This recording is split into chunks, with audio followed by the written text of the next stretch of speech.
کرک میں security forces نے شدید جھڑپ کے بعد 17 دہشت گردوں کو ہلاک کر دیا۔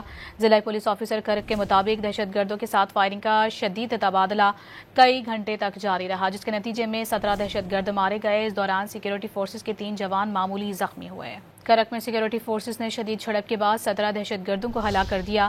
ضلع پولیس آفیسر کرک کے مطابق دہشت گردوں کے ساتھ فائرنگ کا شدید تبادلہ کئی گھنٹے تک جاری رہا، جس کے نتیجے میں 17 دہشت گرد مارے گئے۔ اس دوران سیکیورٹی فورسز کے 3 جوان معمولی زخمی ہوئے۔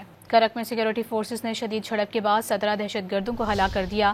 ضلع پولیس آفیسر کرک کے مطابق دہشت گردوں کے ساتھ فائرنگ کا شدید تبادلہ کئی گھنٹے تک جاری رہا، جس کے نتیجے میں 17 دہشت گرد مارے گئے۔ اس دوران سیکیورٹی فورسز کے 3 جوان معمولی زخمی ہوئے۔ کرک میں سیکیورٹی فورسز نے شدید جھڑپ کے بعد 17 دہشت گردوں کو ہلاک کر دیا۔ ضلع پولیس آفیسر کرک کے مطابق دہشت گردوں کے ساتھ فائرنگ کا شدید تبادلہ کئی گھنٹے تک جاری رہا، جس کے نتیجے میں 17 دہشت گرد مارے گئے۔ اس دوران سیکیورٹی فورسز کے 3 جوان معمولی زخمی ہوئے۔